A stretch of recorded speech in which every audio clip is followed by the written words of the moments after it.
Bem, vamos falar agora um pouco sobre hidrologia e os processos hidrológicos, certo? Esse é o tema dessa nossa conversa agora. Então, o primeiro ponto que é importante definir é que a hidrologia ela pode ser considerada tanto como uma ciência, como ela teve já no início, no seu nascedouro, ela tinha uma visão mais técnica. Qual é a diferença básica disso? Vamos falar agora sobre hidrologia e o processo hidrológico. Para nós da engenharia, a hidrologia ela chega como sendo um conhecimento aplicado, como uma técnica, em função de nós termos que aplicar os conhecimentos hidrológicos na resolução de diversos problemas de engenharia, como é o caso da construção de reservatórios, dimensionamento de sistemas de abastecimento de cidades, sistemas de abastecimento na irrigação, produção de reservatórios para produção de hidroeletricidade ou reservatórios para usos múltiplos. Então, questões ligadas à drenagem urbana, entre outras questões. Então, para que nós possamos resolver esse tipo de problema, é necessário o conhecimento da hidrologia, e a hidrologia chega a nós como a hidrologia aplicada.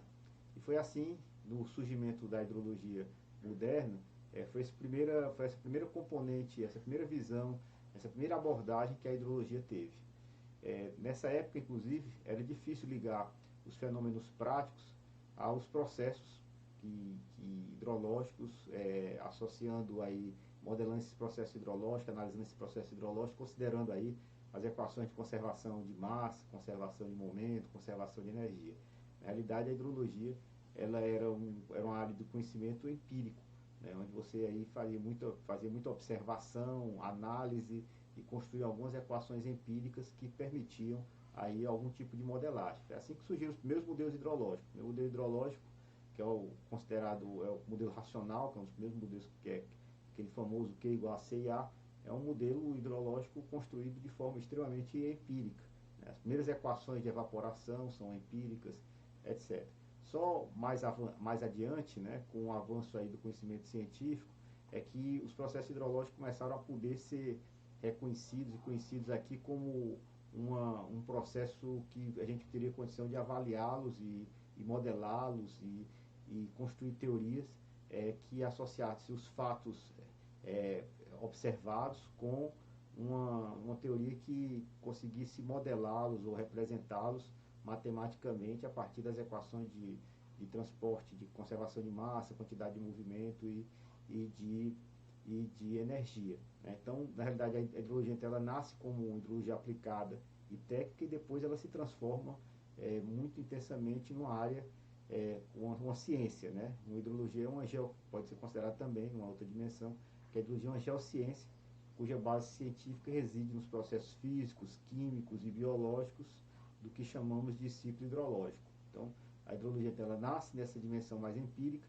e depois ela ganha essa dimensão mais científica. E aí a hidrologia moderna, então, ela tem aí um pouco dessas duas dimensões. Né? Na graduação, muitas vezes, a gente olha muito a hidrologia com esse olhar mais empírico, da hidrologia aplicada, mas só que hoje em dia, para resolver os complexos problemas de nossa sociedade, cada vez mais, nós temos que analisar essa outra dimensão da hidrologia, incorporar algumas informações mais científicas, que a gente vai ver exatamente como é que isso vai se dar.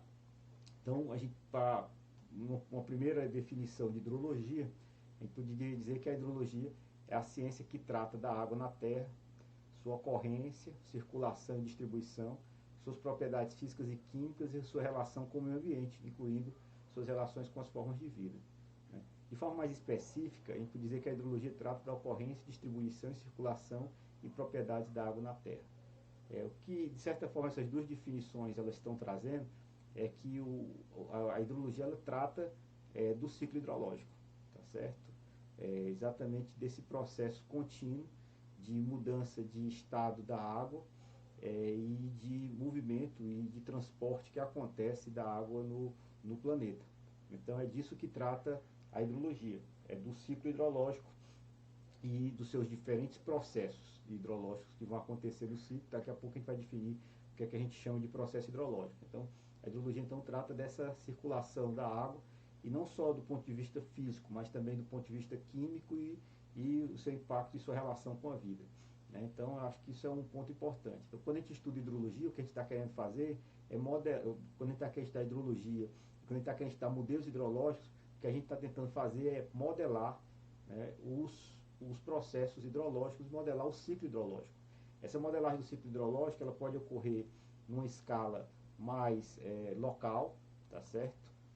Que aí exatamente quando a gente está pensando em representar boa parte dos nossos problemas de engenharia, nós estamos interessados em processos hidrológicos na escala do continente, muitas vezes na escala da bacia hidrográfica, né, com suas diferentes dimensões.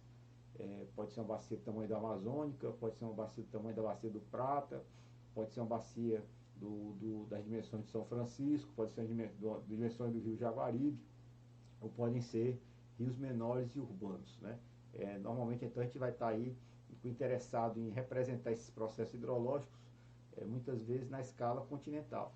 Só que, cada vez mais, para a análise de alguns problemas que nós temos, não só científicos, do ponto de vista de gerar conhecimento e entendimento sobre a realidade hidrológica, mas do ponto de vista, inclusive, prático, nós temos que analisar o ciclo da água, não só na escala local, mas na escala global. Né?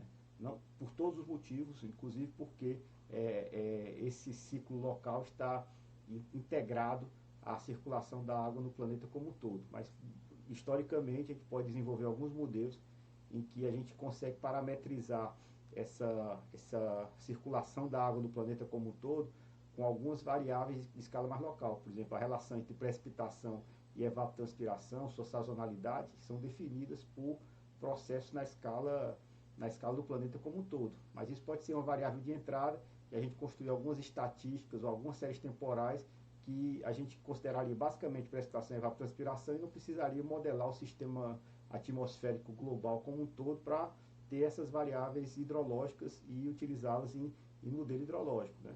É assim que a gente faz, por exemplo, na boa parte dos nossos problemas do dia a dia. Né? Corta o ciclo global e faz uma estatística com essas com algumas variáveis que ligariam a nossa bacia hidrográfica, o sistema que a gente tem interesse, com o restante do planeta. Né? E normalmente essas duas variáveis são precipitação e evapotranspiração. Então a gente usa séries temporais ou algum outro mecanismo para modelar essas variáveis de interesse. Só que em alguns casos, inclusive de ordem prática, a gente precisa analisar a circulação da água no planeta como um todo. Né? Quando a gente quer, por exemplo, fazer uma operação de um reservatório em que a gente precise antecipar o que vai acontecer em 3, 4 meses adiante, a gente pode utilizar muito bem séries estocásticas, mas uma metodologia talvez de avaliação de risco mais adequada dos níveis que os reservatórios podem chegar, ou problema de seca, pode utilizar índices climáticos ou entender como é que se dão as restrições, os condicionamentos climáticos na escala do planeta como um todo ao regime de vazões em um determinado lugar. Então, talvez em função dessa demanda prática, de um lado, e com certeza em função de uma demanda e uma curiosidade para poder se entender esse ciclo global, é que a gente também tem uma dimensão na hidrologia, que é uma dimensão do balanço hídrico global, uma dimensão do ponto de vista de entender o processo de circulação da água no planeta como um todo. Então, são a hidrologia, a gente pode dizer assim que a ciência hidrológica ela trata da circulação da água no ambiente natural, relacionado especificamente com os processos da água que estão acontecendo no continente e esse balanço hídrico global, tá certo? Então, os dois são importantes, não só para o conhecimento, mas como também para a aplicação. E, basicamente, porque quem vai fazer com que ocorra o ciclo hidrológico são duas fontes de energia extremamente importantes. Uma é uma energia associada ao Sol, que é a radiação de onda curta, que vem do Sol, e um outro é o processo de energia potencial gravitacional, Então são essas duas grandes gradientes de energia, ou fontes de energia, né? No caso aqui, gradiente de energia potencial gravitacional e a energia oriunda do Sol, que circulam aí, fazem com que haja a circulação do ciclo hidrológico. A energia primária para que isso aconteça é a energia que vem do Sol, né, que alimenta aí tanto a parte terrestre, oceânica e atmosférica. Né. No longo prazo, a gente pode imaginar que isso aqui são vários pesquisadores que avaliaram aqui a ordem de grandeza desses processos, né? Por exemplo, o Budico, ele avalia que nós temos aqui em torno aqui de 0,73 metros, né, 630 milímetros é a precipitação que acontece nos continentes, a evaporação 0,42 e 0,31 é exatamente a quantidade de água que sai dos continentes para os oceanos, né? A precipitação dos oceanos é em torno de 1,14 e a evaporação 1,26, né?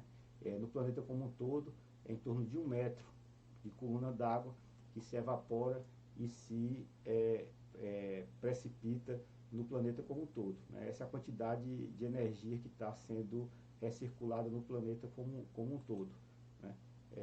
Obviamente, a gente precisa salientar que esse ciclo hidrológico, que é um ciclo natural, né, que acontece no planeta, hoje ele é extremamente modificado pela ação do homem.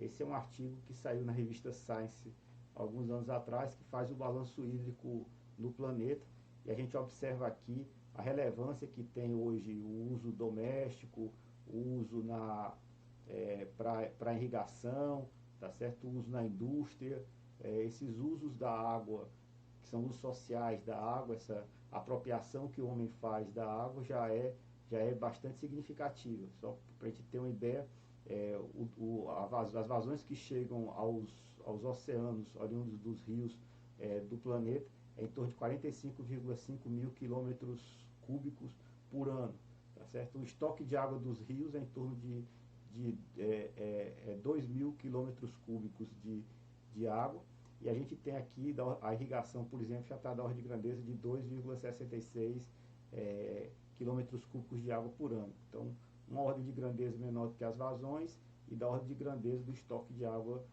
nos rios. Então, no ciclo hidrológico, em função do momento que a gente já está vivendo, da atividade humana, de modificação dos padrões de circulação de água no planeta, né, que algumas pessoas denominam inclusive de antropoceno, a gente precisaria já avançar mais intensamente no sentido de modelar esses impactos antrópicos na ocorrência, na circulação da água no planeta. Esse é um desafio, inclusive, científico atual, que é representar esses processos nos modelos hidrológicos, né?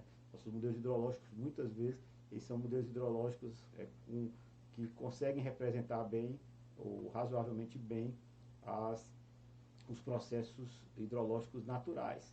Mas esses processos hidrológicos da ação do homem, a gente precisa avançar nisso. Então, tem alguns desafios hoje que são colocados, como questões de mudança de vegetação, desmatamento e a colocação de novas plantações, como isso muda os coeficientes de runoff, a infiltração, a evapotranspiração, como muda a hidrologia regional. Então, são questões extremamente importantes, né? Só para vocês terem um número, 51% da precipitação que precipita na Amazônia, ela é recirculação da própria floresta, né? Modificar, por exemplo, a floresta amazônica significa modificar a forma de circulação da água naquela região, em regiões inclusive mais amplas, porque uma parte da água que é produzida, evapotranspirada na Amazônia, vai precipitar no centro-oeste brasileiro e até no sudeste do país. Então, essas ações do homem que modificam a vegetação, modificam o uso do solo, modificam a hidrologia, muitas vezes não só na escala regional, mas em escalas já mais largas do planeta. Então, esse é um desafio atual, que é exatamente representar esses processos